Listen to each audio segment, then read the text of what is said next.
Welcome back to another episode of Spirit of an Athlete. I'm your host, Amanda Smith, and on this episode, I interview Andrea Troughton.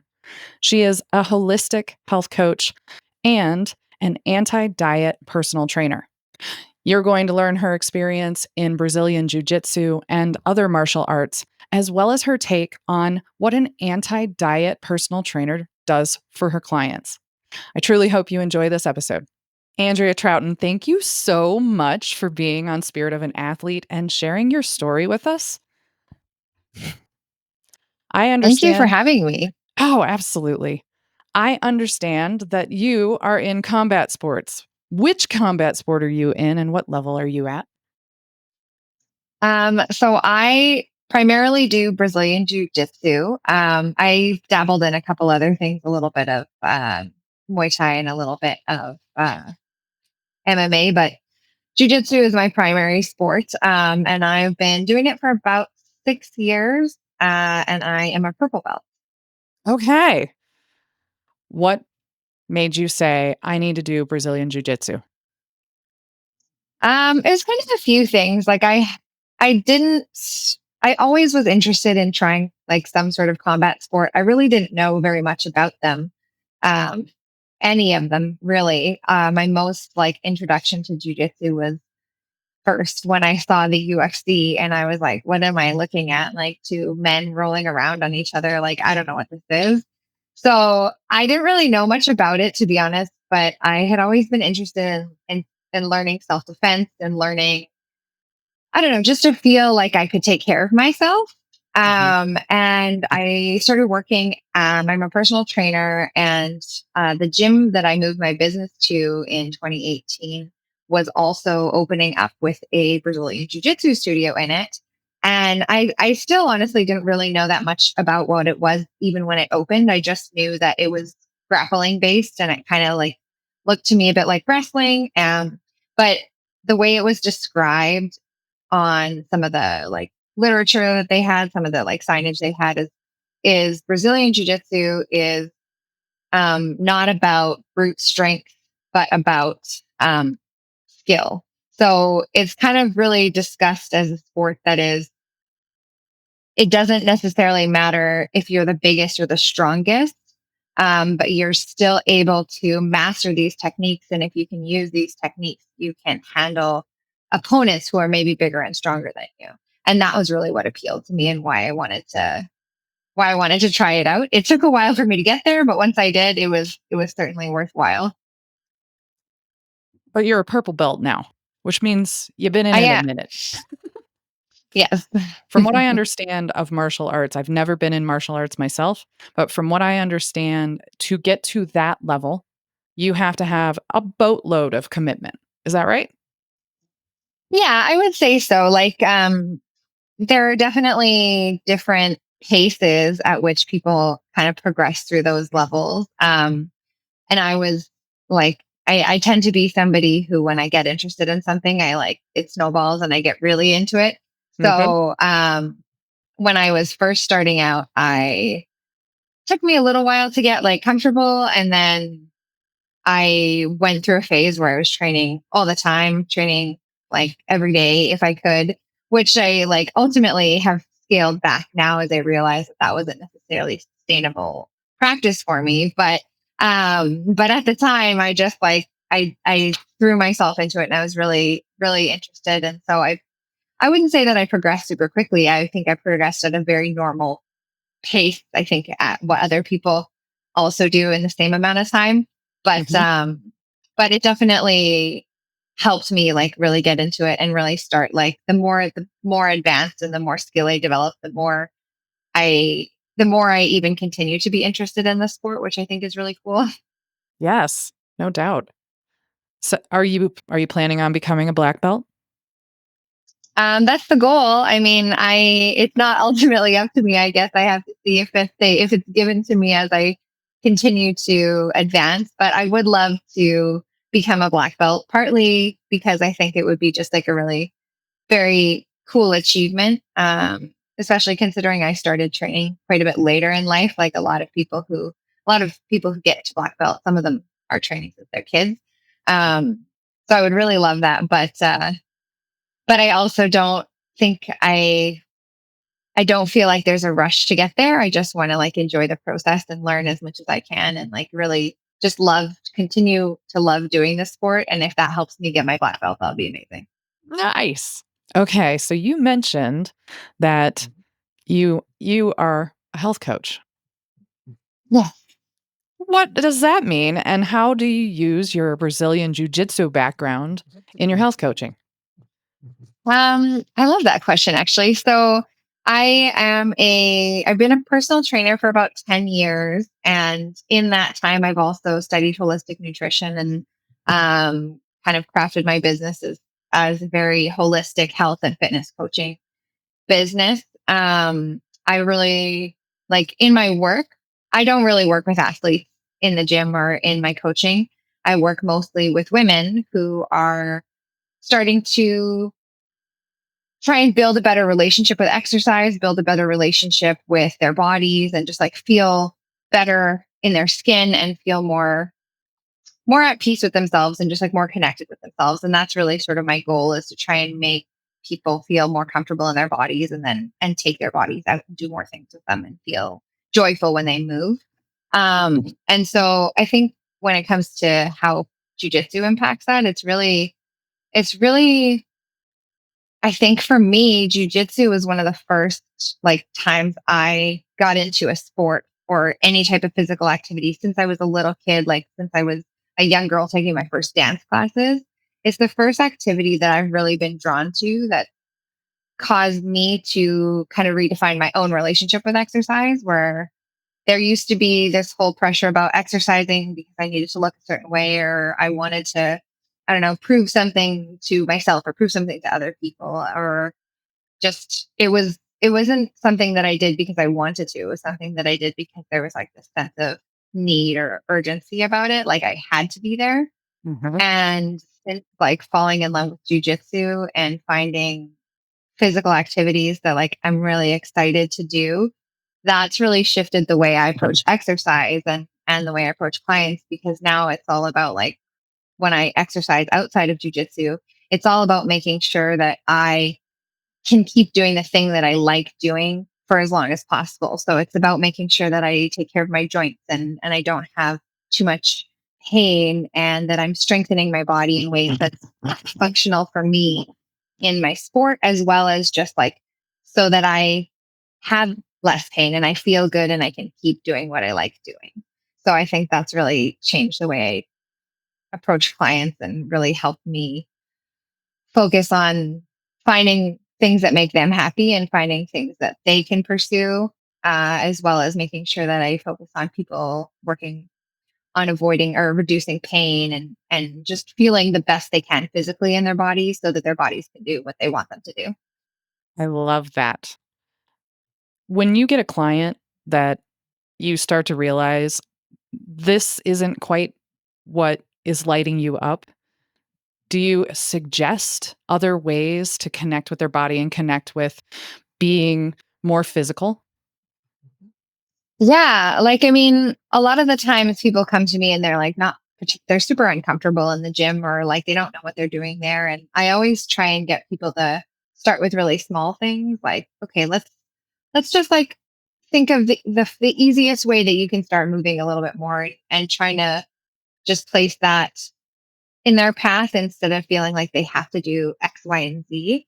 Okay. Like obviously there's definite benefits to strength training and all that sort of thing. And I think that it's valuable for people, but I think that it's like not always a good starting point for people. Sometimes it's just like going for a walk. Sometimes it's like, okay, like what are you interested in trying? Or like what sounds like a fun thing to you, and how can we kind of like mimic that or do things here that, that are fun. Mhm. Yeah, I love that. It's noticing like, oh, this person isn't they're just going through the motion, right? And I've Mhm. seen this in the gym when someone's working with a personal trainer and the person's just going through the motion. And I'm like, what really lights them up? What is the thing that's going to make them super excited? Let it be dance or, pickleball. That seems to be all the craze now. But Yeah. just suggesting to them, maybe try this and strength training, of course, because that helps everything. It's been interesting on my own journey seeing how much strength training has been able to allow me to do the other things that I love to do, like pitching. As a softball player, if I would have lifted more as a high school player or a college player, I would have been a much better pitcher and I would have had less injury. And I love that your focus with your people is around staying out of pain or being able to get out of pain. So thank you Mhm. for that Yeah. and for your people. Thank you. Yeah. I think that's like one of the most important things. And I mean, I feel like when you're younger, especially like young athletes and stuff, where our bodies haven't accumulated as much stress or as much tension when we're young. So our bodies feel more resilient.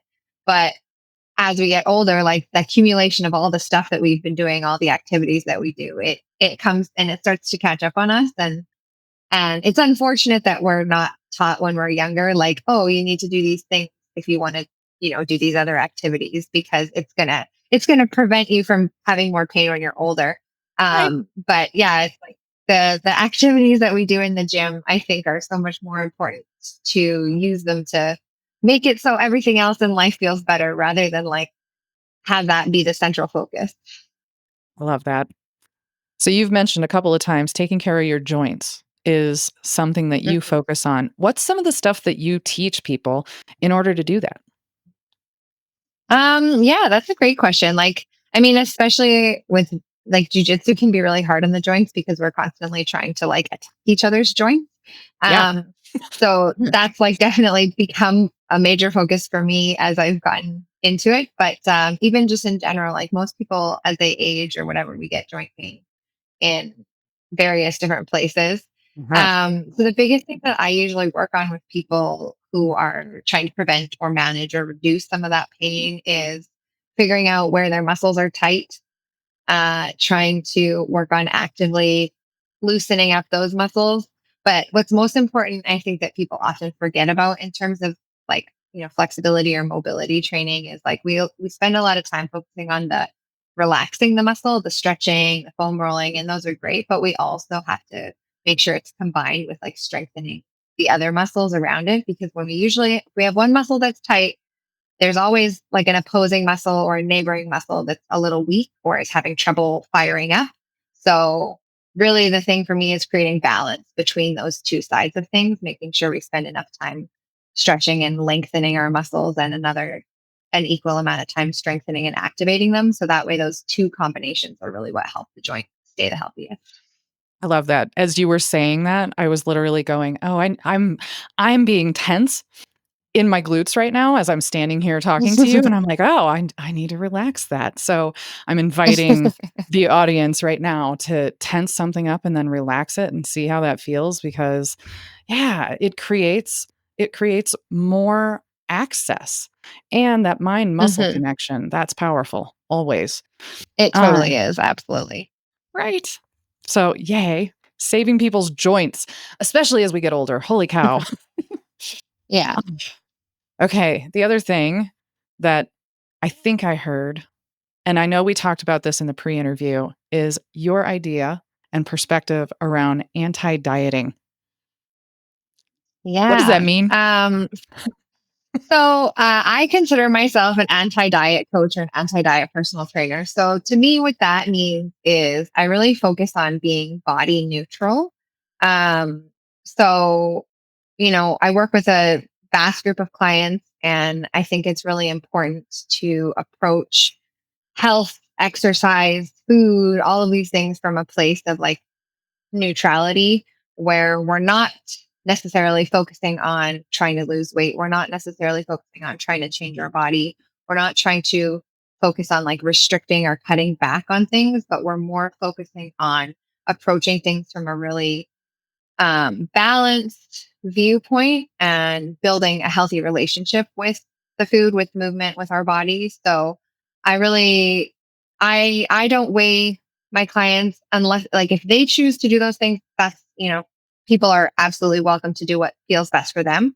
But I don't ask my clients to, weigh in or measure or take progress pictures. I just focus primarily on like, how do you feel?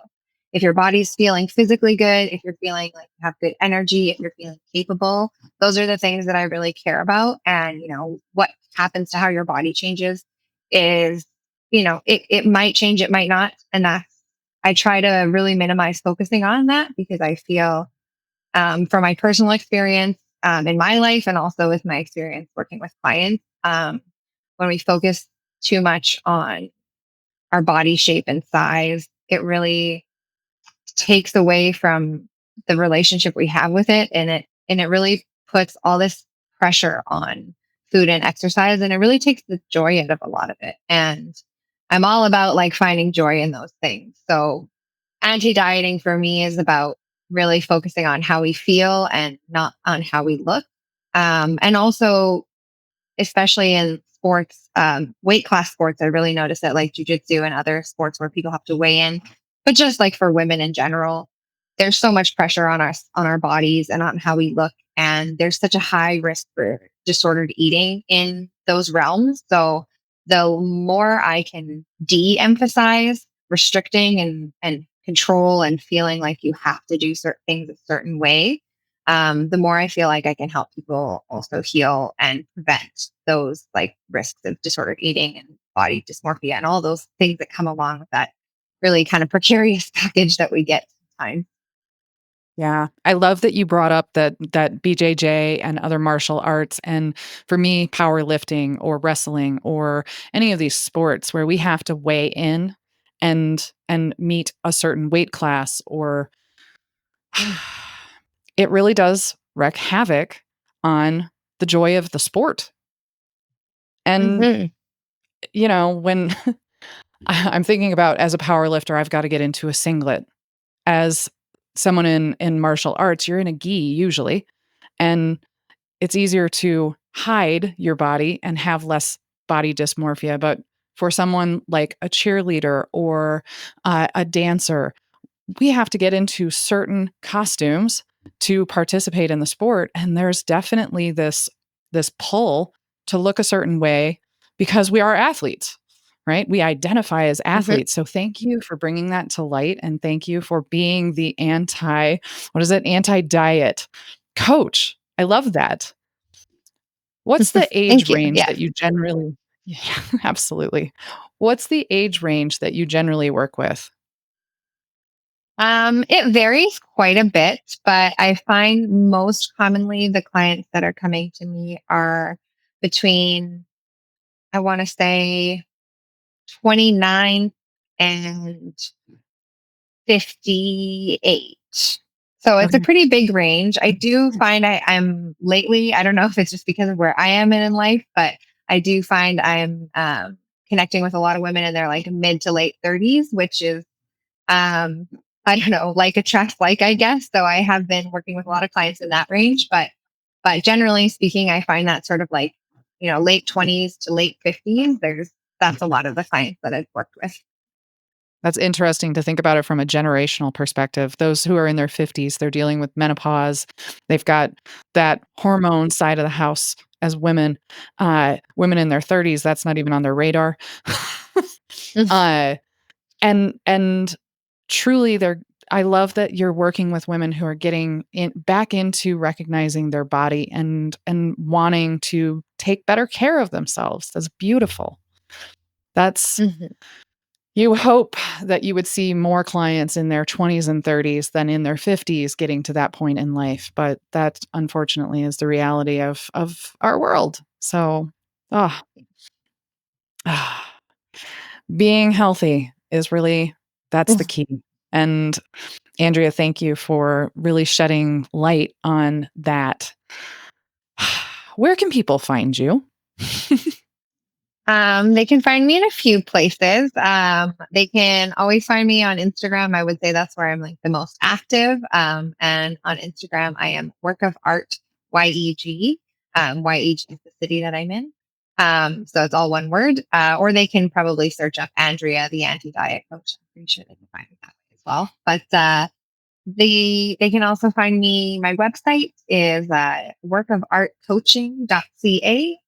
And the other place they can find me now is on Amazon. I have a book that I recently published. I do actually touch a little bit on jujitsu and combat sports in there, but more or less it's a memoir mixed with self-help, where I kind of share my own journey through my relationship with my body and just, my experience in life, kind of managing my own self-worth, and how I learned to adopt all of the habits that I now teach other women. And so I share a lot of that wisdom as well as my life in the book. So they can find me on Amazon if they search up my name or search up Choose Your Discomfort. Beautiful. You guys go check out her book. That is an opportunity to really dive deep into what has brought you to anti-diet. Andrea, thank you so much for being on Spirit of an Athlete and sharing with us. Thank you very much for having me. Absolutely. Thanks for listening to Spirit of an Athlete podcast. If you're struggling with your own gut issues and want more direction, you can get an initial body scan from Amanda at bodywhisperhealing.com. In 20 minutes, you can find out what's wrong, get clarity, map the path forward, and get on track to get back in your game. If this episode hits the spot, please let us know by rating, reviewing, and sharing it with a friend. Subscribe now to hear more inspiring stories from other female college athletes who overcame their health issues. Want more, Amanda? Get inspired by finding more at bodywhisperhealing.com.